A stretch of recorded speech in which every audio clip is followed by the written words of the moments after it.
अस्सलामु अलैकुम वरहमतुल्लाहि वबरकातुहू। मकतब दीनियात व मारिफुल कुरान नेहतौर का एक अहम पैगाम, सिर्फ ज़ाहिर पढ़ना चाहिए। मशहूर दानिश्वर अशफाक अहमद ने एक अदबी महफिल में हाजरीन को एक वाक़िया सुनाया कि वो एक ज़माने में लाहौर के पोश इलाके सुमनाबाद में रिहाइश पजीर थे। उनके पड़ोस में एक खातून जो निस्बतन मॉडर्न, जवान और खूबसूरत बेवा थी, अपने दो बच्चों के साथ रहने लगी।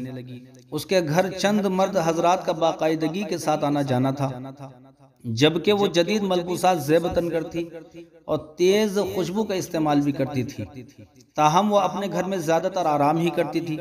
उसके बच्चे गली में फिरते रहते थे और आस पड़ोस के लोग उन्हें खाने पीने की चीजें दे दिया करते थे। तमाम लोग जो सुमनाबाद के उस महल्ले में रहते थे उस औरत के तौर तरीकों को नापसंद करते थे।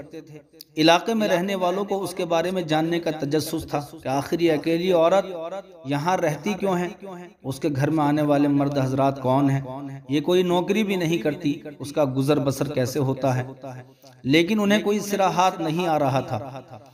किस्सा मुख्तसर के चंद दिन के बाद वो औरत वफात पा गई और कोई उसके बारे में कुछ न जान सका। हाँ, अलबत्ता उसके बारे में कयास आराइया जरूर होती रही। मज़कूरा औरत के इंतकाल के बाद ये मालूम हुआ कि उसके घर आने वाले 3 मर्दों में से एक उसका देवर था, जो अपने भाई के मरने के बाद अपनी बेवा भाभी की खबरगिरी करता था। दूसरा उसका फैमिली डॉक्टर था, क्योंकि खातून को जिल्द का कैंसर था और वो उसका इलाज करता और इसी गरज से आता था। वो तेज परफ्यूम इस्तेमाल करती और बारीक जदीद मलबूसात इसलिए पहनती थी ताकि उसके जिस्म से उठने वाली बदबू से उसके बच्चों को भी तकलीफ न पहुंचे और बारीक कपड़ों से जिल्द मुतासिर न हो, क्योंकि जिल्द के कैंसर की इस किस्म में उसके बदन में खारिश और बदबू पैदा हो गई थी।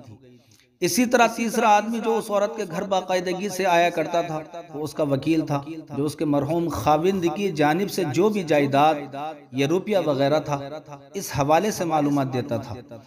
अब इस वाक़ये को देखा जाए तो लगता है कि यह हर दौर की कहानी है। हम हर वक्त लोगों की ज़ाहिरी हालत ही उनके अच्छा या बुरा होने से मुताल्लिक अंदाजा कायम कर लेते हैं। कभी तो हम लोगों के सामने ही अपनी नागवारी का इजहार कर देते हैं, तो कभी उनकी गैर मौजूदगी में दूसरों के सामने उनके ज़ाहिर को डिस्कस करके मुख्तलिफ तबसरे करते हैं।